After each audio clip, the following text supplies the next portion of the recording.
Bonjour à tous. Justine, Bonjour. dis bonjour. Imagine, on est en 1908 à Londres. Alors tu sais que à cette époque-là, il y avait Jacques l'Éventreur qui tuait, qui éventrait des femmes. Tu te souviens de ça? Oui. Donc Scotland Yard là-dessus, ils ont bossé dur et tout. Hein. Et il se trouve qu'il y avait en parallèle un autre assassin, moins connu, mais balèze quand même. D'accord. Il s'appelait le collecteur. En fait, c'est quelqu'un qui tuait des gens et qui gardait un trophée. Une montre, une enveloppe, une bague, un chapeau, il gardait des trophées. Et on n'a jamais su qui c'était. Jamais su. Sauf là, récemment, il y a des gens qui ont découvert des objets chez des gens. Et grâce à cet objet-là, ils ont identifié cet assassin-là. Est-ce que ça t'intéresserait de savoir qui c'est? Quand même, oui. Alors ce qui est rigolo, c'est que en fait ici, les objets dont je te parlais, qui ont été retrouvés, sont ici. Mais c'est ces objets-là qui ont permis d'identifier l'assassin. D'accord? Tu te rends compte qu'un objet c'est beaucoup plus volumineux que ça? Oui, non, c'est des photos d'objets, bien Ah. sûr. Donc du coup, ici, par contre, on a les potentiels suspects. Mais il y a vraiment l'assassin dedans, ou la meurtrière d'ailleurs. Je t'ai montré, il y en a quelques-unes. Toi, c'est des vieilles photos, pas tellement, parce qu'on est en 1908. Donc toi, des gens comme ça. Toi, il y a une dizaine de cartes. Toi, une dizaine de cartes. D'accord? Et donc tous ces gens sont des assassins potentiels. D'accord? Ce qui est sûr, c'est que j'aurais d'habitude, si je fais ce tour de magie à des gens, je leur demande un chiffre.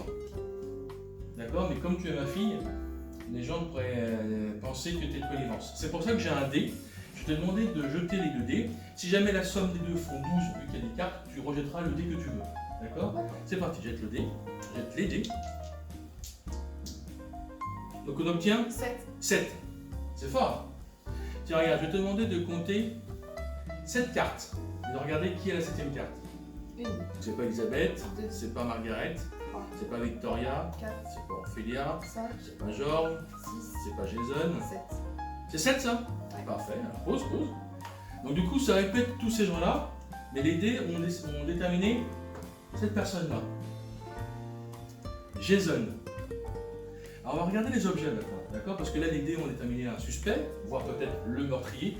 On va regarder les photos, d'accord? Ici, dans cette enveloppe-là, d'accord, je vais te montrer, il y a des objets, D'accord. d'accord?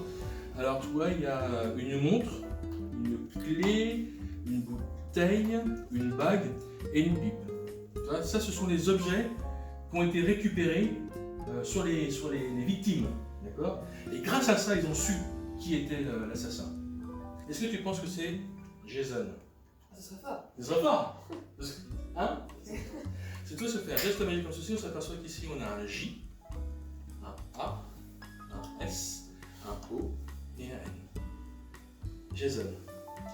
C'est bien lui? Bien